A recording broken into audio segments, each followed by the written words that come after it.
Welcome to our channel be simple. இதுவரை நம்ம சேனலை சப்ஸ்கிரைப் பண்ணாதவங்க சப்ஸ்கிரைப் பண்ணுங்கள். மறக்காமல் பக்கத்தில் இருக்கிற பெல் ஐக்கானை கிளிக் பண்ணுங்கள். Welcome back to our channel.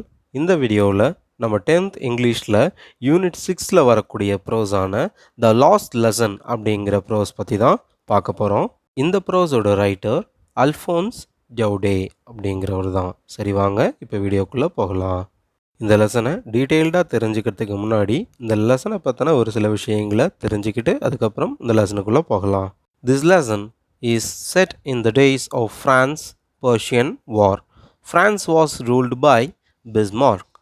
Prussia then consisted of what now are the nations of Germany, Poland, and the parts of Austria.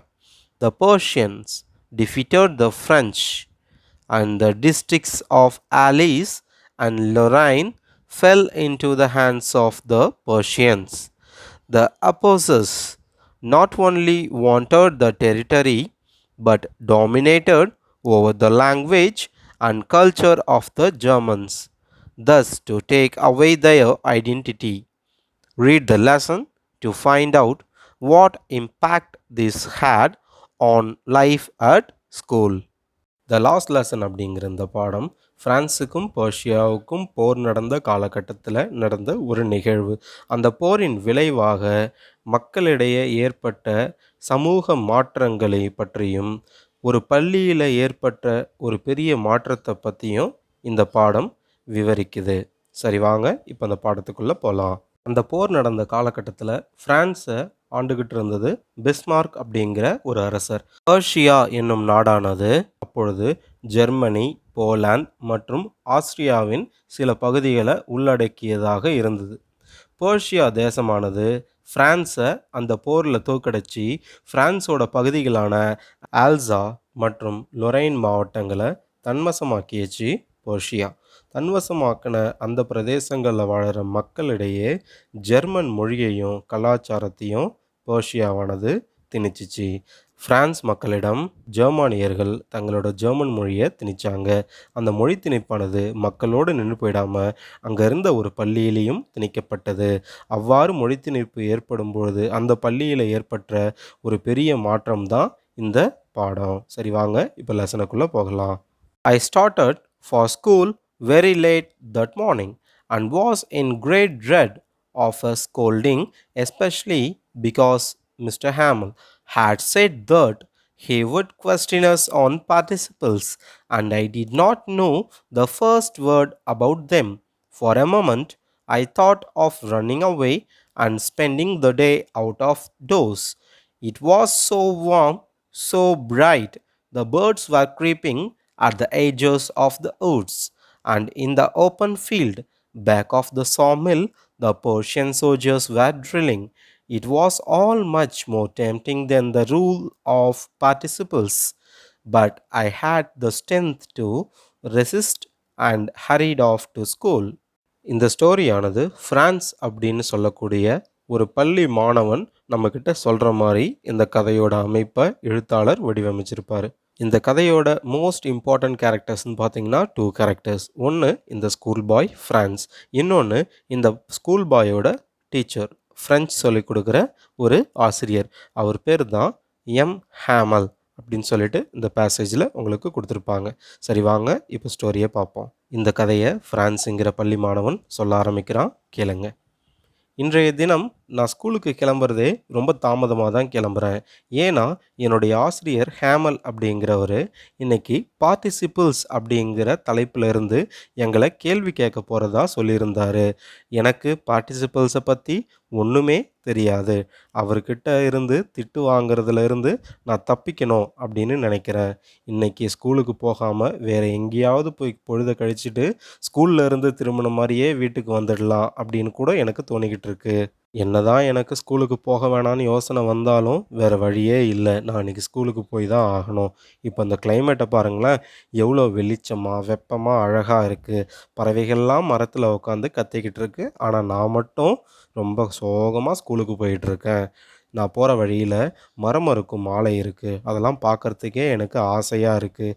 அந்த ஆலைக்கு பின்னாடி பர்ஷியாவோட படை வீரர்கள் எல்லாமே போருக்காக பயிற்சி எடுத்துக்கிட்டு இருக்காங்க. பார்ட்டிசிபிள்ஸை விட இதையெல்லாம் கவனிக்கிறதே எனக்கு இன்ட்ரெஸ்டாக இருக்குது. என்ன பண்ணுறது, இதையெல்லாம் நான் புறம் தள்ளிட்டு இப்போ ஸ்கூலுக்கு தான் போகணும். When I passed the town hall, there was a crowd in front of the bulletin board. For the last 2 years, all our bad news had come from there. The lost battles, the draft, the orders of the commanding officer, and I thought to myself without stopping, what can be the matter now? நான் ஸ்கூலுக்கு போகிற வழியில் town hall அப்படின்னு ஒரு இடம் இருக்குது. அந்த down ஹாலில் தான் ஒரு புல்லட்டின் இருக்கும். புல்லட்டின்னா தகவல் பலகை. எங்கள் நாட்டில் இருக்கிற எந்த முக்கியமான செய்தியாக இருந்தாலும் அந்த தகவல் பலகையை பார்த்து தான் நாங்கள் தெரிஞ்சுக்குவோம். கடந்த 2 வருஷங்களாகவே நான் பார்த்துக்கிட்டு இருக்கேன். அந்த தகவல் பலகைக்கு முன்னாடி எப்போவுமே ஒரு கூட்டம் இருந்துக்கிட்டே இருக்கும். அவங்க எதுக்காக வந்திருக்காங்கன்னா, நாட்டில் நடக்கிற இம்பார்ட்டண்ட்டான செய்திகளை தெரிஞ்சுக்கிறதுக்காக வந்திருக்காங்க. இப்போ கூட பார்த்தீங்கன்னா அந்த புல்லட்டின் முன்னாடி ஒரு கூட்டம் நின்றுக்கிட்டு இருக்கு. கடந்த 2 வருடங்களாக எங்கள் நாட்டில் நாங்கள் தோல்வி அடைஞ்ச போர்கள், எங்கள் நாட்டுக்கு வரவிருக்கும் தீமைகள், அதிகாரிகளோட உத்தரவு, கவர்மெண்ட்டோட ஆர்டர்ஸ், இது எல்லாத்தையுமே அந்த புல்லட்டினை பார்த்து தான் இப்போ நாங்கள் தெரிஞ்சுக்கிட்டோம். இப்போ கூட அந்த புல்லட்டின் முன்னாடி ஒரு கூட்டம் நின்றுக்கிட்டு தான் இருக்குது. இப்போது அந்த புல்லட்டினில் என்ன செய்தி வந்திருக்கும் அப்படின்னு நான் எனக்குள்ளே யோசிச்சுக்கிட்டு ஸ்கூலுக்கு போய்கிட்டு இருந்தேன். Then as I hurried by as fast as I could go, the blacksmith, Watchterror, who was there with his apprentice reading the bulletin, called after me, "Don't go so fast, Bub. You will get to your school in plenty of time." I thought he was making fun of me and reached Mr. Hamel's little garden all out of breath. நான் down ஹாலில் இருக்கிற bulletin போர்டை பார்த்துக்கிட்டே பொறுமையாக போனதை பார்த்த அங்கே இருந்த இரும்பு வேலை செய்கிறவரான வாட்ஸ்டரும் அவரோட நண்பருமான பிளாக்ஸ்மித்தும் என்ன கிண்டல் பண்ணாங்க. அவங்க என்ன தெரியுமா கிண்டல் பண்ணாங்க? வேகமாக போயிடாத, ஸ்கூலு சீக்கிரம் வந்துட போகுது அப்படின்னு சொல்லிட்டு அவங்க என்ன கிண்டல் பண்ண ஆரம்பித்தாங்க. அவங்க என்ன அங்கே கிண்டல் பண்ணவே அங்கேருந்து நான் மூச்சு பிடிக்க ஓடி வந்து என்னோடய ஆசிரியரான மிஸ்டர் ஹேமலோட தோட்டத்தை அடைஞ்சேன்.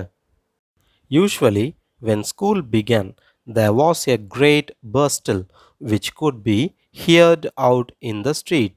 The opening and closing of desks, lessons repeated in unison, very loud, with our hands over our ears to understand better, and the teacher's great ruler rapping on the table. But now it was all so still, I had counted on the commotion to get to my desk without being seen.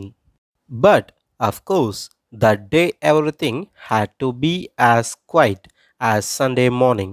Though the window I saw my classmates already in their places and Mr. Hamel walking up and down with his terrible iron ruler under his arms. I had to open the door and go in before everybody. You can imagine how I blushed and how I frightened I was. வழக்கமாக எங்களுக்கு school இருக்கும்போது எங்கள் school இருக்கிற வீதி ஃபுல்லாக எங்களால் ஏற்படுற சத்தம் இரைச்சல் போல் கேட்டுக்கிட்டே இருக்கும். அது மட்டும் இல்லை, நாங்கள் பாடம் படிக்கிற உரத்த குரலில் இருக்கிற சத்தமும் கேட்கும். எங்களை அடக்கிறதுக்காக ஆசிரியர் அவர் கையில் வச்சிருக்கிற ஸ்கேலால் மேஜையை தட்டுற சத்தமும் கேட்டுக்கிட்டே இருக்கும். ஆனால் இன்னைக்கு இது போன்ற எந்த ஒரு சத்தமுமே இப்போது எங்கள் பள்ளியில் கேட்கல. இன்னைக்கு எங்கள் ஸ்கூலை பார்க்கும்போது ஏதோ ஞாயிற்றுக்கிழமை எங்கள் ஸ்கூலுக்கு நான் வந்திருக்கிற மாதிரி எனக்கு தோணுது. நான் ஜன்னல் வழியாக எட்டி பார்த்தேன். அப்போது என்னோடய நண்பர்கள் எல்லாமே அவங்களோட இடத்துல அமைதியாக உட்காந்துக்கிட்டு இருந்தாங்க. அப்படியே கிளாஸோட மறுபக்கம் பார்த்தா என்னோட டீச்சரான ஹேமல் கையில் ஒரு இரும்பு ஸ்கேலை வச்சுக்கிட்டு முன்னாடியும் பின்னாடியும் நடந்துக்கிட்டு இருந்தார். அவரை பார்த்த உடனே என்னோடய பயம் அதிகரிச்சிருச்சு. ஏன்னா கிளாஸுக்கும் நான் லேட்டாக வந்திருக்கேன், அவர் கொடுத்த ஹோம்ஒர்க்கையும் படிக்காமல் வந்திருக்கேன். அது மட்டும் இல்லாமல் எல்லார் முன்னாடியும் இப்போ நான் கதவை திறந்துக்கிட்டு உள்ளே போகணும் அப்படின்னு நினைக்கும்பொழுது என்னோடய பயம் கட்டுக்கடங்காத அளவு அதிகரிச்சிடுச்சு. But nothing happened. Mr. Hamel saw me and said very kindly. Go to your place quickly, little friends. We were beginning without you. நான் பயந்த மாதிரி அன்னைக்கு ஒன்றுமே நடக்கல. என்னோட ஆசிரியர் ஹேமல் என்னை பார்த்து கனிவுடன் உன் இடத்திற்கு போ ஃப்ரான்ஸ் அப்படின்னு சொன்னாரு. அது மட்டும் இல்லை, நீ இல்லாமலே இப்போது தான் நாங்கள் பாடத்தை ஆரம்பிக்க இருந்தோம் அப்படின்னு சொன்னாரு. என்னோட ஆசிரியரோட வார்த்தையை கேட்ட எனக்கு ரொம்ப ஆச்சரியமாக இருந்தது. அந்த ஆச்சரியத்தோடு நான் போயிட்டு என்னோட இடத்துல உட்காந்துக்கிட்டேன். I jumped over the bench and sat down at my desk. Not till then, when I had got a little over my fright, did I see that our teacher had on his beautiful green coat, his frilled shirt, and the little black silk cap, all embroidered, that he never wore except on inspection and prize days. Beside the whole school seemed so strange and solemn. என்னுடைய ஆசிரியர் என்னை போய் இடத்துல உட்கார சொன்ன உடனே நான் போய் அந்த இடத்துல உட்காந்துக்கிட்டேன். உட்கார்ந்த அப்புறம் தான் கவனித்து பார்க்கும்பொழுது என்னோட ஆசிரியர் எப்பொழுதும் போது இல்லாமல் இன்னைக்கு வித்தியாசமான உடையை அணிஞ்சு கொண்டு வந்திருந்தார். அப்படி என்ன உடை போட்டிருந்தாரு அப்படின்னு சொல்லி பார்த்தீங்கன்னா, பச்சை நிறத்திலான ஒரு அழகான கோட் போட்டிருந்தாரு. அந்த கோட்டுக்குள்ளே அவர் போட்டிருந்த சட்டை ஜரிகைகளால் ஆன சட்டையாக இருந்துச்சு. அது மட்டும் இல்லாமல் அவர் ஒரு கேப் போட்டிருந்தாரு. அந்த கேப்பானது பட்டு துணியால் செய்யப்பட்ட கேப்பு. அந்த கேப்புக்கு மேலே நிறைய எம்ப்ராய்டரி ஒர்க்ஸும் இருந்துச்சு. வழக்கமாக இந்த மாதிரியான ஆடைகளை அவர் ஏதாவது ஸ்கூலில் நடக்கிற விழாக்களுக்கு, ஏதாவது பரிசளிக்கும் விழாவுக்கோ, இல்லை ஸ்கூலில் ஏதாவது இன்ஸ்பெக்ஷன் வந்துச்சுன்னா அன்னைக்கு இன்ஸ்பெக்ஷன் நாள் அன்னைக்கு போட்டுட்டு வருவார். ஆனால் வழக்கத்துக்கு மாறாக இன்னைக்கு அவர் போட்டுக்கிட்டு வந்தது தான் எனக்கு பெரிய ஆச்சரியத்தை கொடுக்குது. இந்த உடையை அணிந்துக்கிட்டு வந்திருந்தது மட்டும் இல்லாமல் என்னோட ஆசிரியர் பார்க்குறதுக்கு ஏதோ ஒரு சோகத்தில் இருக்கிற மாதிரியே அவரோட முகம் இருந்துச்சு. But the things that surprised me most was to see on the back benches that were always empty the village people sitting quietly like ourselves, like Hauser with his three-cornered hat, the former mayor, the former postman, and several others beside. Everybody looked sad, and Hauser had bought an old premier thumbed at the edges, and he held it open on his knees with his great spectacles lying across the pages. எங்கள் வகுப்பறையில் இருக்கிற கடைசி bench எப்போவுமே காலியாக தான் இருக்கும். ஆனால் இன்னைக்கு அந்த பெஞ்சில் எங்கள் ஊர் கிராமத்துவாசிகள் உட்காந்துக்கிட்டு இருந்தாங்க. அவங்க யார் யாருன்னு பார்த்தீங்கன்னா, 3 முனைகளை உடைய தொப்பியை வச்சிருக்கிற முக்கியஸ்தரான ஹர்சர் உட்காந்துக்கிட்டு இருந்தார். முன்னாள் மேயர் உட்காந்துக்கிட்டு இருந்தார். முன்னாள் தபால் அதிகாரி உட்காந்துக்கிட்டு இருந்தார். அவங்க கூட எங்கள் ஊருக்காரங்க ஒரு சில பேரும் உட்காந்துக்கிட்டு இருந்தாங்க. ஹர்சர் தான் கொண்டு வந்திருந்த விளிம்புகள் மடிந்த ஒரு பழைய புத்தகத்தை தன் முழங்காலில் வச்சுக்கிட்டு தன்னுடைய பெரிய கண்ணாடியின் உதவியினால் அந்த புத்தகத்தை படிச்சுக்கிட்டு இருந்தார். While I was wondering about it all, Mr. Hamel mounted his chair and in the same grave and gentle tone which he had used to me said, "My children, this is the last lesson I shall give you. The order has come from Berlin to teach only German in the schools of Alsace and Lorraine. The new master comes tomorrow. This is your last French lesson. I want you to be very attentive." What a thunderclap these words to me. எங்களுடைய ஊர்க்காரங்க எல்லாரும் எங்களோட வகுப்பறையில் உட்காந்துக்கிறத பார்த்து நான் ஆச்சரியப்பட்டுக்கிட்டு இருந்தேன். அந்த சமயத்தில் என்னோட ஆசிரியர் ஹேமல் அவருடைய நாற்காலியிலிருந்து எழுந்து என்கிட்ட பேசின அதே மென்மையான குரலில், "குழந்தைகளே, இதுதான் நான் உங்களுக்கு எடுக்கும் கடைசி பாடம். அலைஸ் மற்றும் லொரைனில் இருக்கிற பள்ளிகளில் இனி ஜெர்மன் மொழி மட்டும்தான் பயிற்றுவிக்க வேண்டும்னு பெர்லின்ல இருந்து எங்களுக்கு உத்தரவு வந்துடுச்சு. நாளையிலிருந்து உங்களுக்கு புது ஆசிரியர் வருவார். இதுதான் உங்களுடைய கடைசி ஃப்ரெஞ்சு பாடம் அப்படின்னு அவர் சொன்னார். அது மட்டும் இல்லை, நீங்கள் இதை மிகுந்த கவனத்தோட கேட்க வேண்டும் அப்படிங்கிற விஷயத்தையும் அவர் குறிப்பிட்டு சொன்னார். அவர் சொன்ன அந்த விஷயம் இடி முழக்கம் போல எனக்கு இருந்தது. "Ho, the wretches, that was what they had put up at the town hall.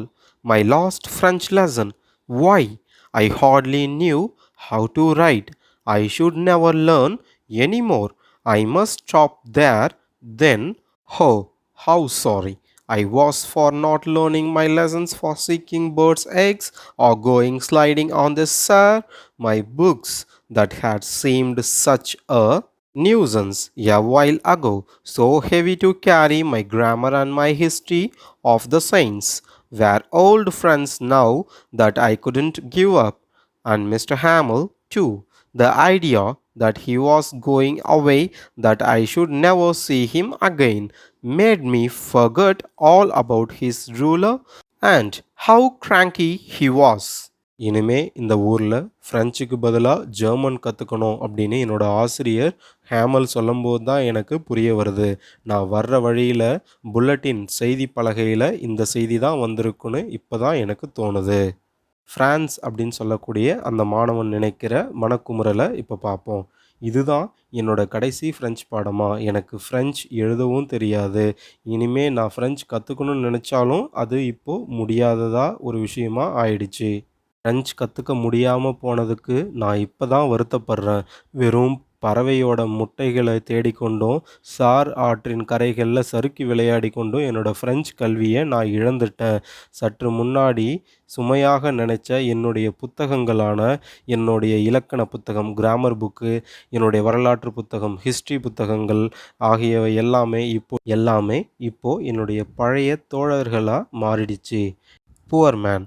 It was in honor of this lost lesson that he had put on his fine Sunday clothes, and now I understood why the old men of the village were sitting there in the back of the room. It was because they were sorry too that they had not gone to school more.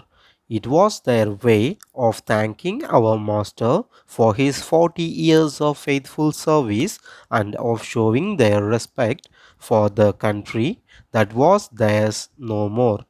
என்னுடைய ஆசிரியரோட நிலைமை இப்போ பரிதாபகரமாக இருக்குது. ஏன்னு கேட்டிங்கன்னா, அவர் ஞாயிற்றுக்கிழமை போடக்கூடிய உடையை போட்டுக்கிட்டு வந்து அவரோட கடைசி பாடத்தை கடைசி வகுப்பில் எடுக்க வந்திருக்காரு. அதனால தான் எங்கள் கிராமத்து வாசிகள் இந்த வகுப்பறையோட கடைசி பெஞ்சில் உட்காந்துருக்காங்கன்னு நான் புரிஞ்சுக்கிட்டேன். என்னுடைய கிராமத்து வாசிகள் இந்த வகுப்பறைக்கு வந்ததுக்கு இன்னொரு காரணம் என்னென்னா, 40 வருடங்களாக உண்மையாக உழைத்த ஒரு ஆசிரியருக்கு அவருக்கான மரியாதையை கொடுக்கறதுக்காக தான் எங்களோட வகுப்பறைக்கு அவங்க வந்திருக்காங்க. அது மட்டும் இல்லை, இதுவரை தங்களோட நாடாக இருந்த ஃப்ரான்ஸ் இப்போது ஜெர்மனி பக்கம் போயிடுச்சு. ஸோ தங்களுடைய நாட்டிற்கும் தங்களுடைய மொழிக்கும் மரியாதையை செலுத்தவே கிராமத்து வாசிகள் எங்கள் கூட வகுப்பில் இப்போ வந்து உட்காந்துருக்காங்க. While I was thinking of all this, I heard my name called. It was my turn to recite. What would I not have given to be able to say that dreadful rule for the participles, although very loud and clear and without one mistake? But I got mixed up on the first words and stood there holding on to my desk, my heart beating and not daring to look up. கிராமத்து வாசிகளை பற்றி நான் நினச்சிக்கிட்டு இருக்கும்போது என்னோட பேரை யாரோ கூப்பிட்ற மாதிரி இருந்துச்சு. நிமிர்ந்து பார்த்தா என்னோட ஆசிரியர் ஹேமல் தான் என்னை கூப்பிட்றாரு. இப்போது என்னுடைய முறை பார்ட்டிசிபிள்ஸை ஒப்புவிக்கிறதுல இப்போ என்னுடைய முறை வந்துடுச்சு. ஆனால் எனக்கு பார்ட்டிசிபிள்ஸை பற்றி ஒன்றுமே தெரியாது.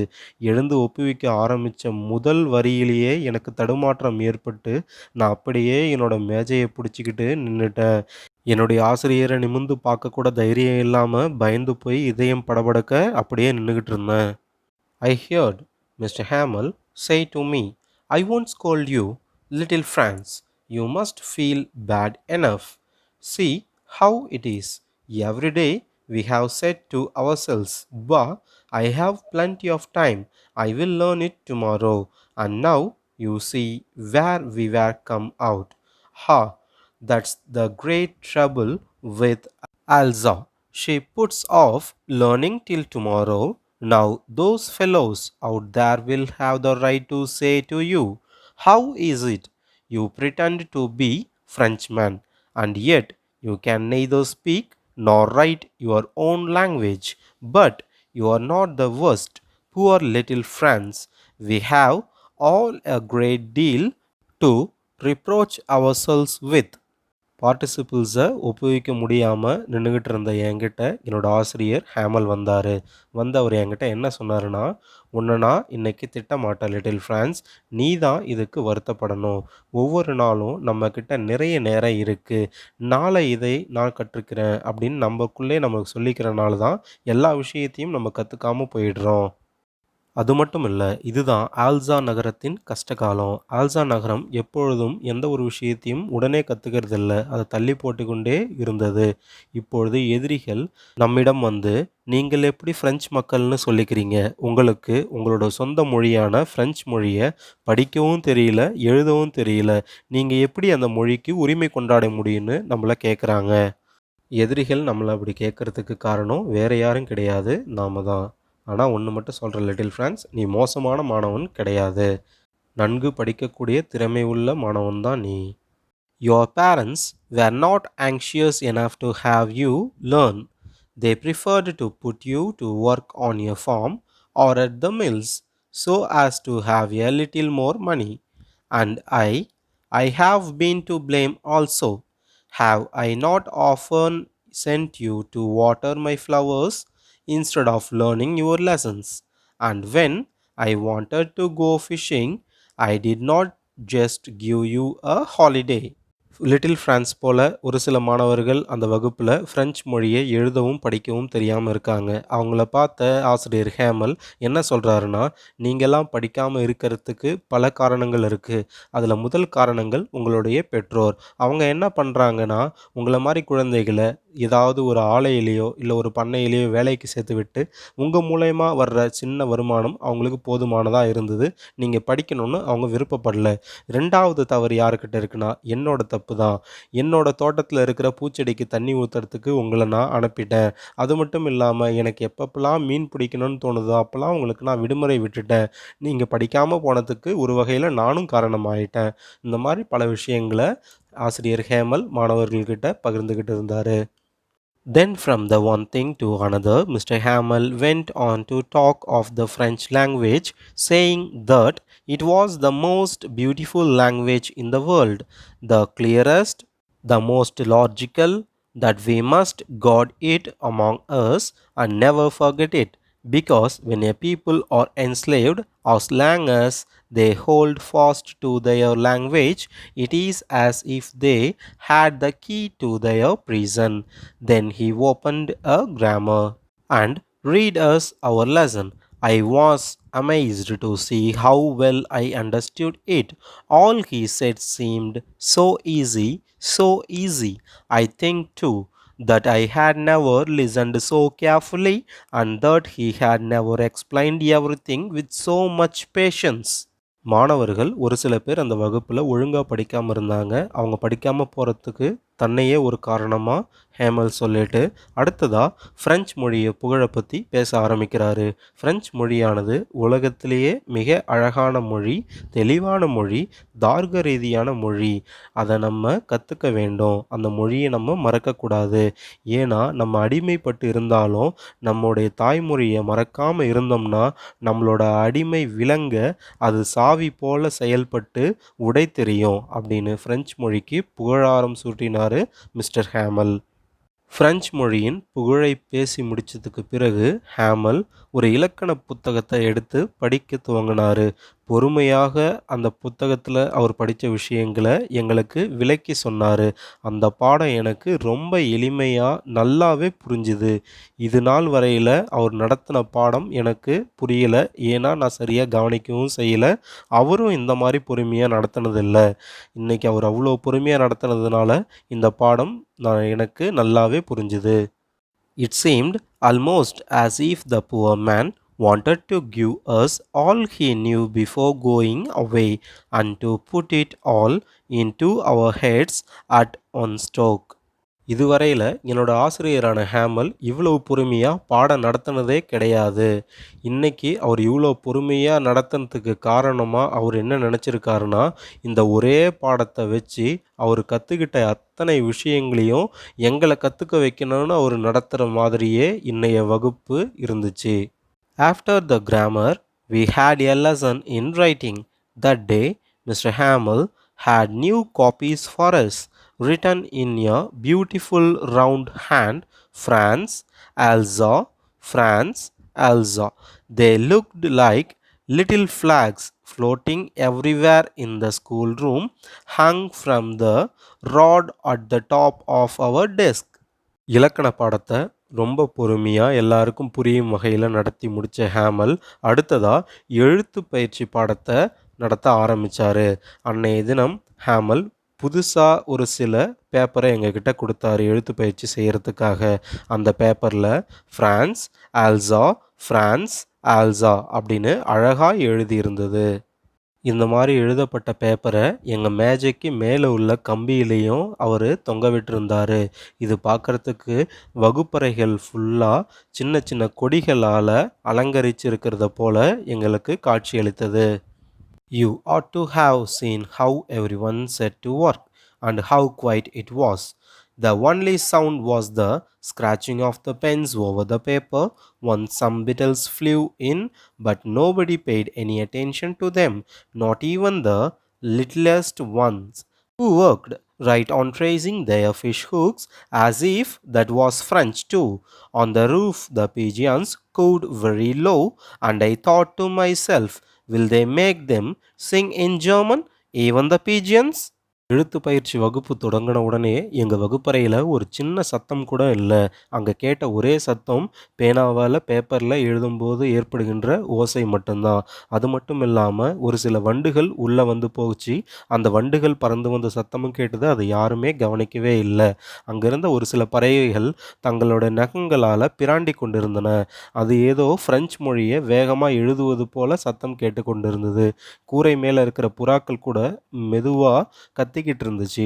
அப்போது நான் நினச்சேன், இந்த ஜெர்மனியர்கள் இந்த புறாக்களை கூட ஜெர்மனில் கத்த வைப்பாங்களோ என்னமோ அப்படின்னு சொல்லிட்டு நான் நினச்சேன்.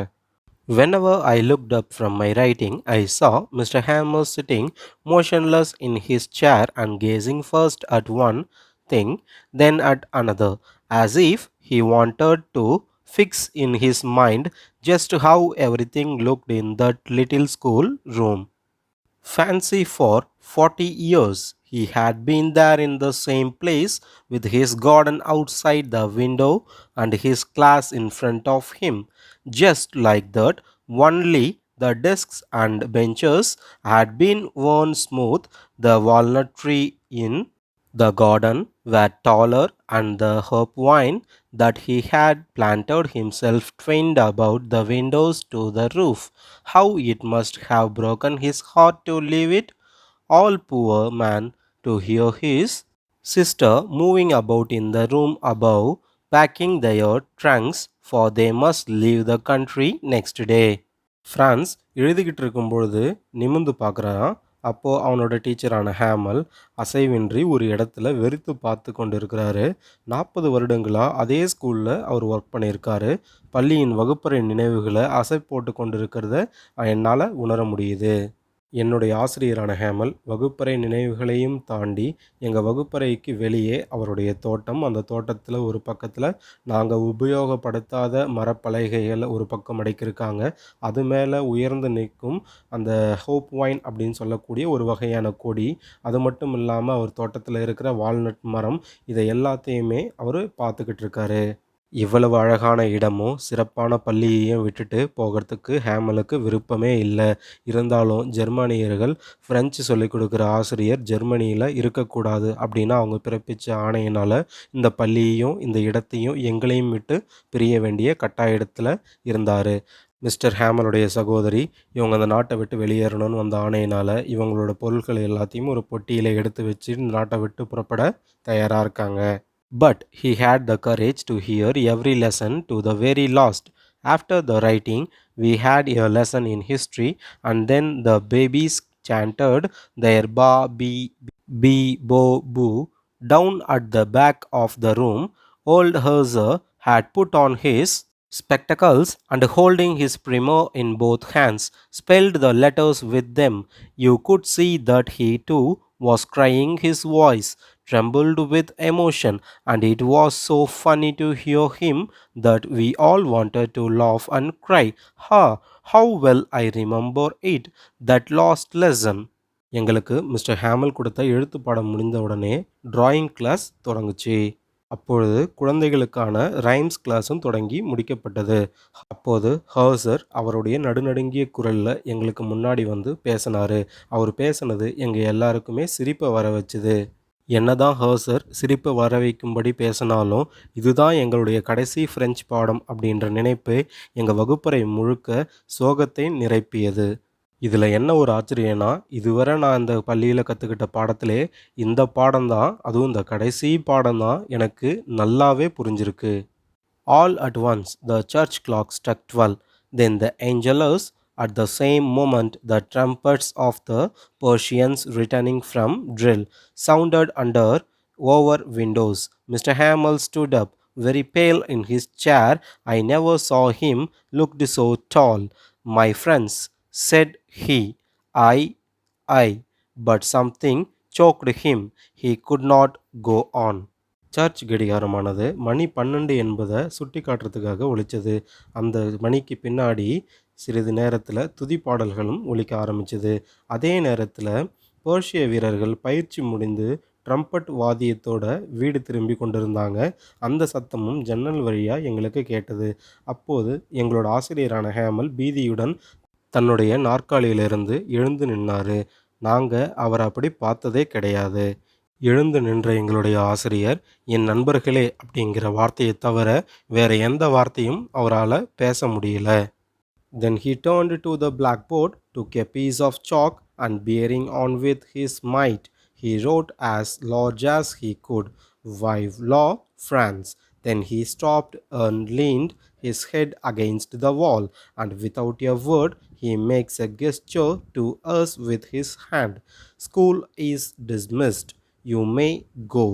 மறுபடியும் கரும்பலகையின் அருகே வந்த என்னுடைய ஆசிரியரான ஹேமல் ஒரு சாக்பீஸ் துண்டை எடுத்துக்கிட்டு கரும்பலகையில் போயிட்டு அவரால் எவ்வளவு பெருசாக எழுத முடியுமோ அவ்வளோ பெருசாக வைவ் லா ஃப்ரான்ஸ் அப்படிங்கிற வாசகத்தை எழுதினார்.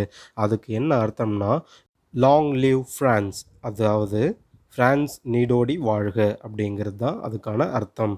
பிறகு அவர் எதுவுமே பேசாமல் கை செய்கைகளை கொண்டு பள்ளி முடிஞ்சது, நீங்கள் எல்லாரும் உங்களோட வீட்டுக்கு போகலாம் அப்படின்னு சொல்லிட்டு அவரோட வகுப்பை முடிச்சுக்கிட்டாரு. Thank you all. இந்த வீடியோவை பற்றின உங்களோட கருத்துக்களை கமெண்டில் சொல்லுங்கள். இதுவரை நம்ம சேனலை சப்ஸ்கிரைப் பண்ணாதவங்க மறக்காமல் சப்ஸ்கிரைப் பண்ணுங்கள், லைக் பண்ணுங்கள், ஷேர் பண்ணுங்கள்.